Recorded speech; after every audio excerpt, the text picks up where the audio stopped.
हजरत उमर बिन अब्दुल अजीज, Iraq में रहने वाली एक औरत थी।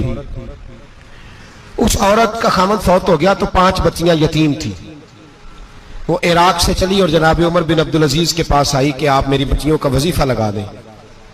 वो कहती है जब मैं पहुंची ना यहां तो अब तो इस्तकबाल, आना जाना बड़े मामलात है।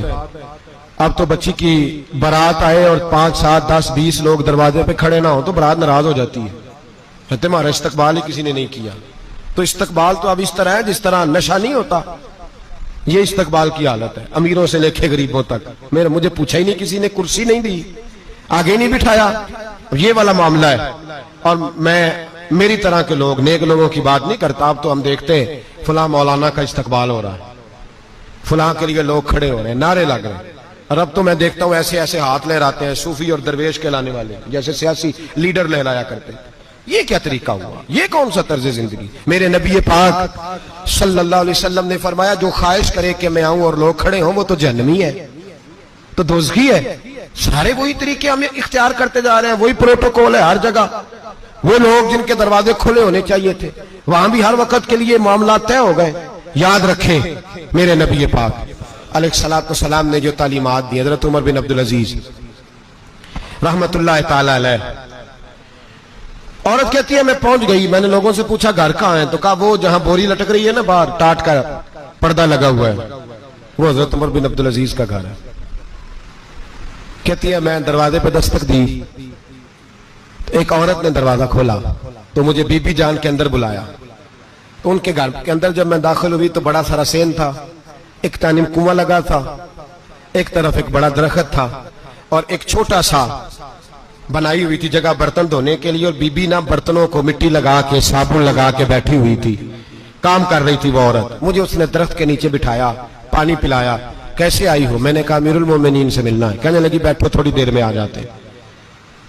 कहती थोड़ी, मैंने समझा घर की कोई मुलाजमा है, मैं बैठ गई। थोड़ी देर गुजरी, फिर दस्तक हुई, उस बीबी ने उठ के दरवाजा खोला। तो जब वो शख्स अंदर आए तो कहने लगी बड़ी देर से बर्तनों को साबुन लगा के बैठी हूं, कहां रह गए थे? कहती है वो साहब कहने लगे बस जरा मसरूफ हो गया था, दौड़े गए, कुएं से पानी निकाला, बीबी को दिया, उसने बर्तन धोए। कहती है फिर थोड़ा सा सिरका और एक रात की रोटी वो लाई, उस शख्स ने खाई।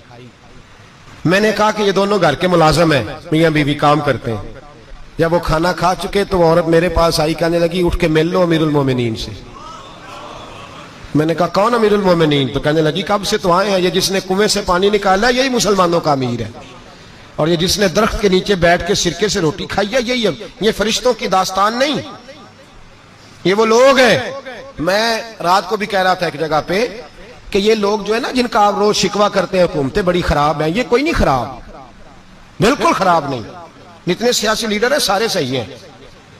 खराब वो लोग हैं जो इन्हें वोट देकर लीडर बनाते हैं, बिल्कुल खराब नहीं। मैं तो इनके हक में होता जा रहा हूं।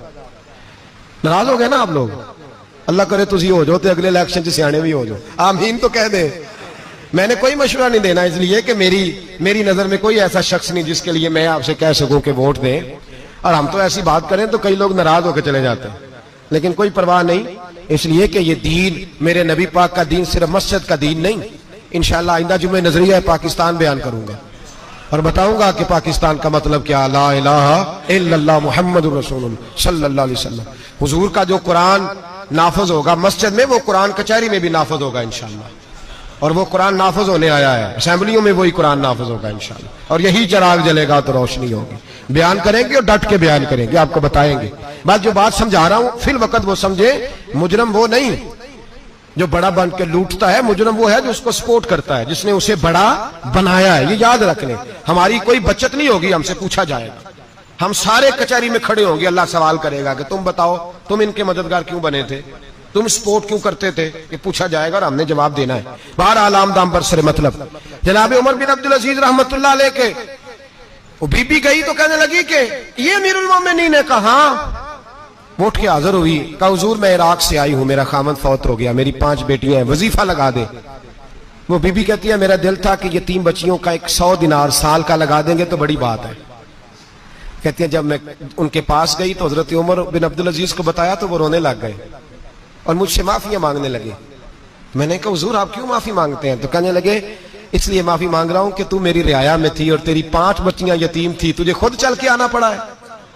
मेरा काम था तेरी खबर लेता, माफ कर दे अल्लाह की रजा के लिए। उन्होंने वजीफा लिखना शुरू किया तो मेरी एक बच्ची का 1000 दिनार साल का लिखा। मैंने कहा अल्लाह तेरा शुक्र है। फिर दूसरी बच्ची का 1000 लिखा तो मैंने कहा अल्लाह तेरा शुक्र है। तीसरी का 1000, चौथी मैंने कहा शुक्र है।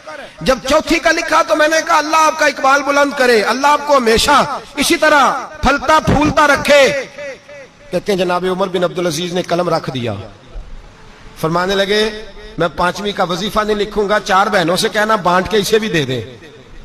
कहा हुजूर क्यों? आप फरमाने लगे जब तक तू अल्लाह का शुक्र अदा कर रही थी मैं भी रब से जुड़ा हुआ था और अल्लाह से डर के लिख रहा था। अब तूने मेरी तारीफ की है, अब मेरी जात आ गई है। अब मैं अगर ये वजीफा लिखूंगा तो इससे अल्लाह राजी नहीं होगा, इससे मेरे नफ्स में रिया पैदा होगी। अब मैं 5वीं का नहीं लिखूंगा, जा और जाके इराक के गवर्नर को दे। बीबी कहती है मैं घोड़े पे बैठी और मैं चंद दिनों के बाद इराक पहुंची। जब सवेरे आके मैंने वालिए इराक को रुका दिया तो वो चीख मार के रोया। मैंने कहा क्या हुआ? तो कहने लगा बीबी आज रात को हजरत उमर बिन अब्दुल अजीज का इंतकाल हो गया, फौत हो गए। तो इंतकाल कर गए। कहती मैं भी तड़प के रोई। मैंने कहा मेरी ये 3 बच्चियों का क्या बनेगा?